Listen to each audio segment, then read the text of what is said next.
जय जगन्नाथ जय श्री राधे। आज भागवत पाठ ओडिया भितर को मुझे स्वागत करुच्ची।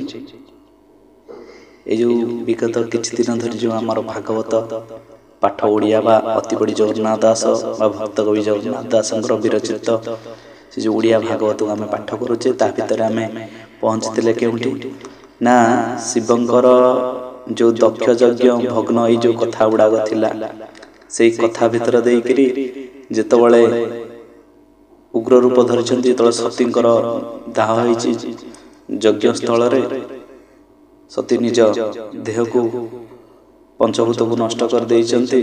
निज भितर अग्नि सृष्टि करि से अग्नि रे निज को दहन करिछन्ति।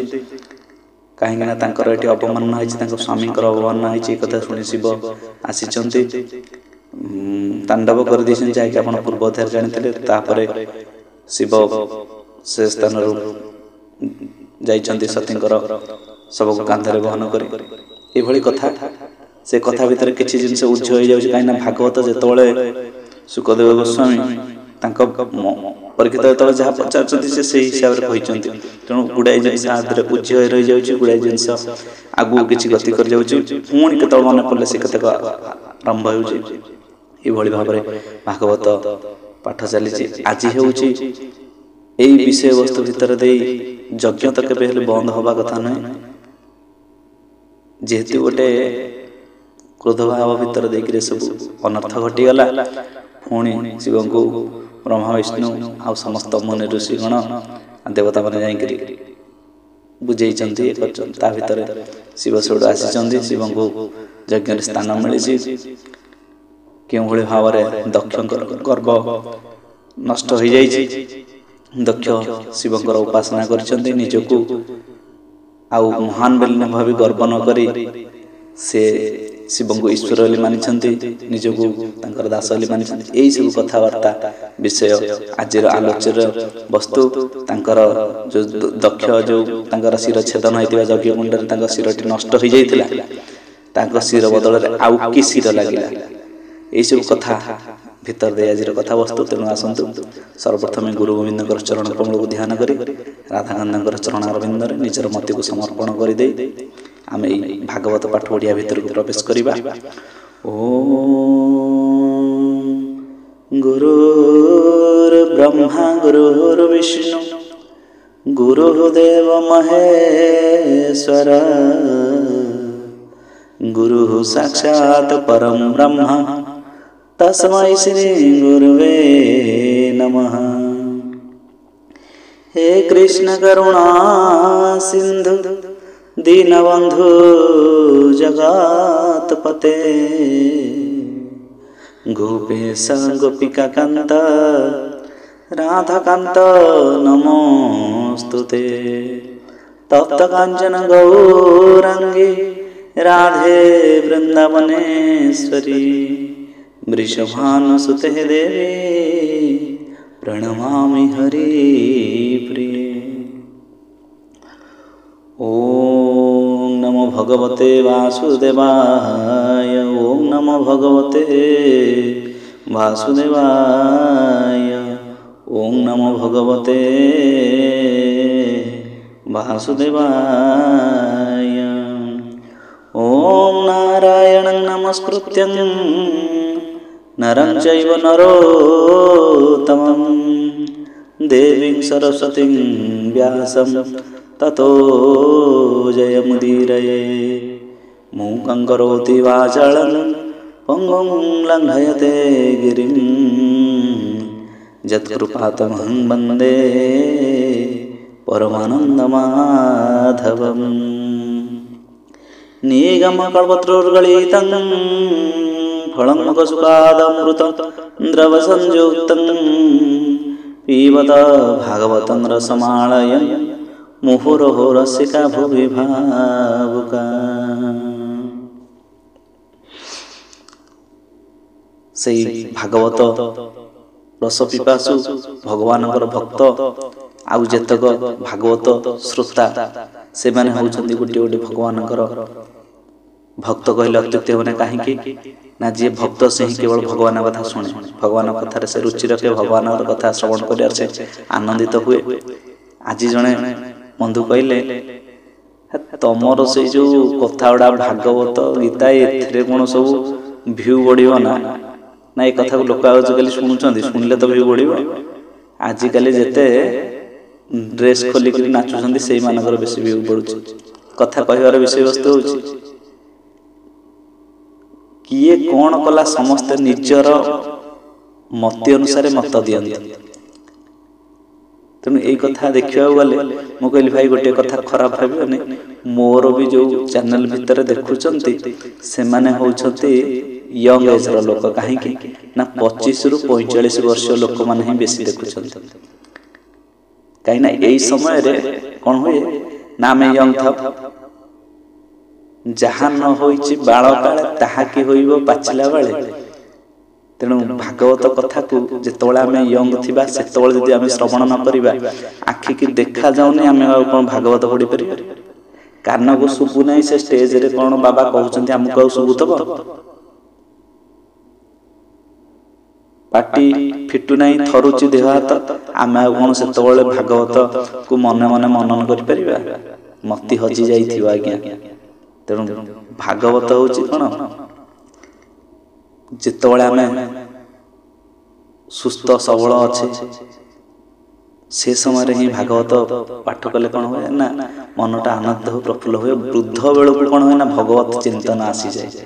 ସେଇ କଥା ମୁଁ ଭାଗବତ ପଢିଥିଲି, ଏଇ କଥା ଏଇସବୁ ଭିତରେ ଦେଇକରି।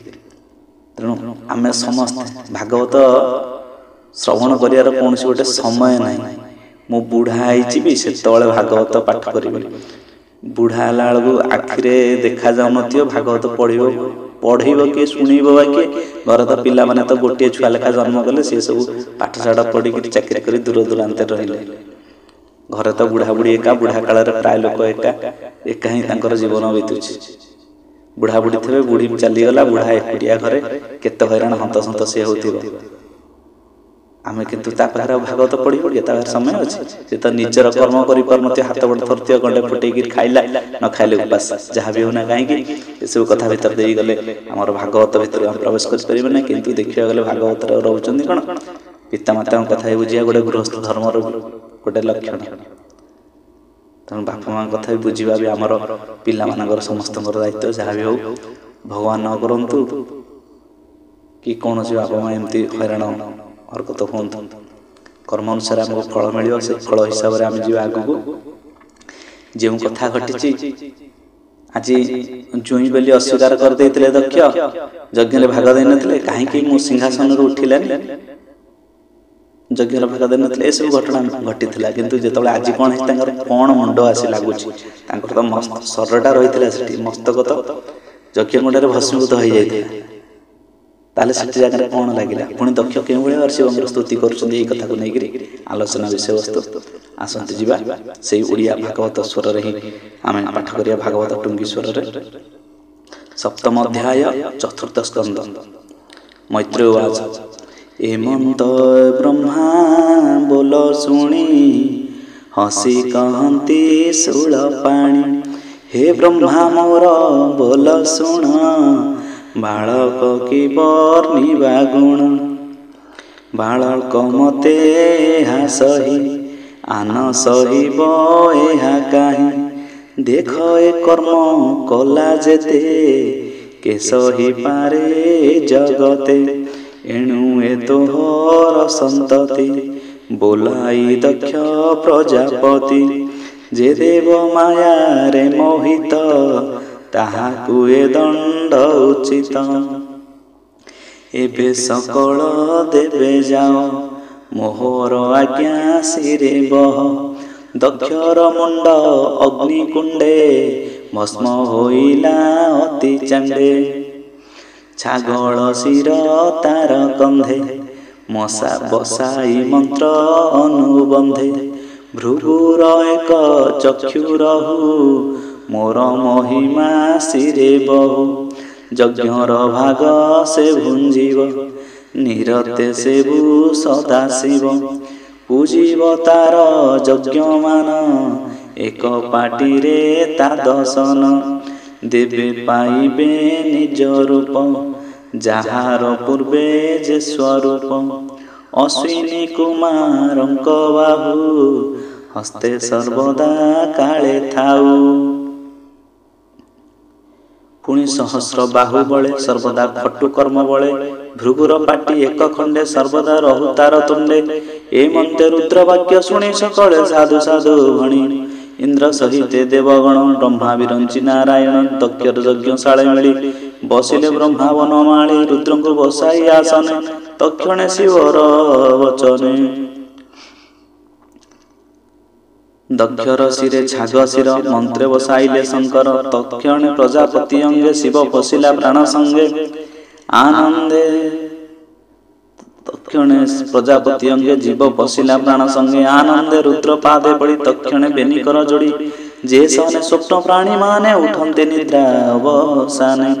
ଚକ୍ଷୁ ଘସାଇ ବେନି ହସ୍ତ ଶିବଙ୍କୁ ଦେଖିଲା ଚକ୍ଷୁ ଘସାଇ ବେନି ହସ୍ତେ ଶିବଙ୍କୁ ଦେଖିଲା ଅଗ୍ରତେ।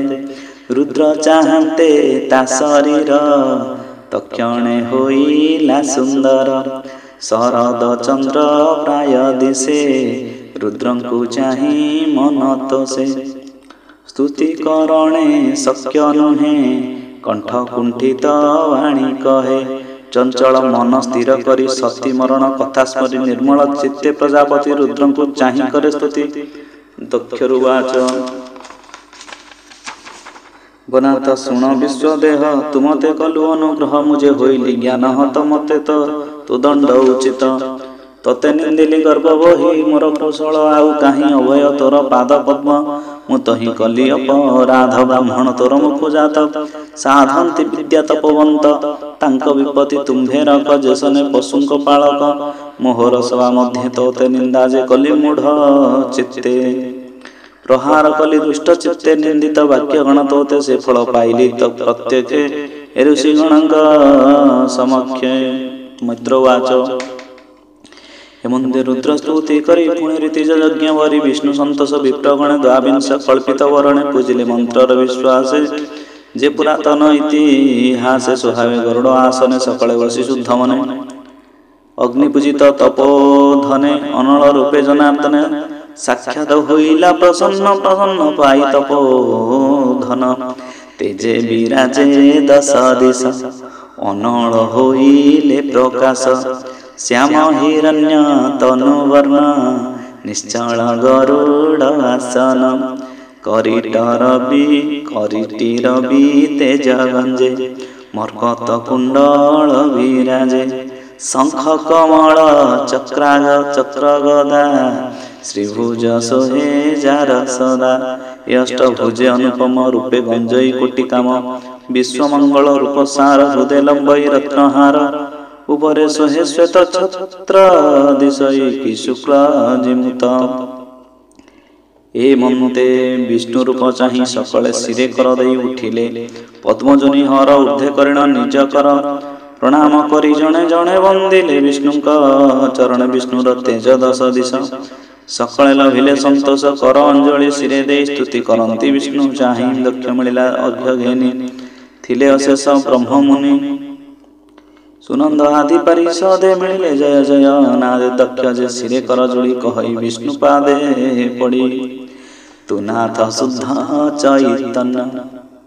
ଦକ୍ଷ ବାଚ ତୁ ନାଥ ଶୁଦ୍ଧ ଚୈତନ୍ୟ ନିର୍ମଳ ନିତ୍ୟ ନିରଞ୍ଜନ ଚିହ୍ନିତ ଏ ବଡ଼ ନିର୍ଭୟେ ଏ ପୂର୍ଣ୍ଣ ତୋର ବିଶ୍ୱଦେହେ କେତୋତେ ଜାଣିବେ ସଂସାରେ ତୁ ଥାଉ ମାୟା ଅତି ଦୂରେ। ଋଷିରୁ ବାଚ ଭନାତ ରୁଦ୍ର ସାପେ ଆମ୍ଭେ ବୁଡ଼ିଲୁ ମାୟା ଅତି ଦମ୍ଭେ ନିରତେ କର୍ମ ବଶ ହୋଇ ତୁ ଭାବେ ଆତ୍ମଜ୍ଞାନ ନାହିଁ ଏ ଯଜ୍ଞ ଧର୍ମର ଲକ୍ଷଣ ଏ ଯଜ୍ଞ ଧର୍ମର ଲକ୍ଷଣ ଅଶେଷ ପରମ କାରଣ ଏ ତୋର ରୂପ ଭାବ ଗ୍ରାହୀ ଆମ୍ଭେ ଜାଣିବୁ ଅବା କାହିଁ ସଦସ୍ୟାଉଚୁ। ତକ୍ଷଣେ ସବୁ ଲୋକେ ଉଠି ବିଷ୍ଣୁଙ୍କୁ ଦେଇ ତୁଲ୍ୟ ଦୃଷ୍ଟି ଭନାଥ ତୋର ମାୟା ବଳେ ଏ ଜୀବ ଆତ୍ମା ଏ ଶୟଳେ ନିରତେ ଚିନ୍ତେ ଆତ୍ମା ସୁଖ ଏଣୁ ଭଜନ୍ତି ସର୍ବ ଦୁଃଖ। ରୁଦ୍ରବାଚ ତୋର ଚରଣେ ଭଗବାନ आशीष फले मुनिजन अखिल कामे अनासक्त आदरे पूजन्ति निरत से पाद पद्म शिरे धरी तमे मु जगत संहारी बर्तई तो चरण आसे निरते उमा घेनी पासे। भृगुर्वाच भोनाथ तोमाया गहने ब्रह्मादि सर्वमुनि जने निंदित प्रायतम शांति तोर महिमा न जानती तू एबे रख आम्भमन तोर चरणे करिलीन। ब्रह्मावाच जे तोते नाना रूपे देखि पदार्थ गुणे भेद रखि ज्ञान संगते आत्मा मते आश्रय करी ए जगते मायर बळे ज्ञान थोई तोते जानिब बा कहीन्द्रवाच हे विश्व भावन मुरारी तुझे आनंद बपुधारी सकल प्राणी मनोहर भोनाथ तोहर शरीर ए जे तोहर अष्टकर ए दिग पाळंक शरीर पत्नी उवाच ए यज्ञ प्रजा तोर अर्थ ए प्रजापति ए जगत केवल विधातार बळे तुनाथ पशि यज्ञशाळे दक्ष को देलु कर्म फल तुनाथ परम मंगल एबे पवित्र महुवन कल्पिला तोर दर्शन। ऋषयचुः भुनाथ तोर विचेष्टित विश्व संसार विपरीत ईश्वर मायर विभूति जा बळे देवभ्रमी जानती सिद्धाउचु तो कथा सुधा तरंगिणी सुशीला जल प्रायमणि मनवारण तृषा काले प्रवेश हुई सीता जले न पुण्य स्मरे दावानल तोर प्रसन्न आदि मूल। दक्ष पत्नी उवाच भूनाथ तोर आगमन आनंदे कलाम्भमन भूनाथ तोर आगमन आनंद कला आम्भमन तू लक्ष्मीकांत सुधानिधि सकल संपद प्रसिद्धि तो बिनु एजे यज्ञ घर तो नामे विशेष सुंदर कियवा देवा पटांतर कबंध प्राय छिन्न सार। लोकपाला आउचु आंभर दुष्ट ग्रह दोषे तते देखिबु काहि दृश्य तु सत्ते पंचभूते बसु तुमाया स्वरूप प्रकाश जोगेश्वर आउचु भुनाथ तोर दर्शन आंभे जे दृढ़ कलु मने अष्टांग मते जोग साधि रहिबा पाई अष्ट निधि से पुणी तोर माया बळे केमंते धरिबु निश्चले तु नाथ जेबे कलु दया तेबे वंचिबु तोर माया जगते स्थित देहवंत त्रिगुणे कलु आत जात निर्लेप गुणे सर्वव्यापी तु नाथ निरंजन रूपी ब्रह्मवाच सत्वगुण को अवलंबी धर्मादि करुच संपादि निर्गुण अट जे आपण तुंभकु करुचि प्रमाण। अग्निरुवाच जहार तेज बल वही अनल रूपे तेज यज्ञ रही घृत आहुति पंचविधे मंत्र निवेदित समिधे तु यज्ञ रूपी दामोदर निरते मोर नमस्कार।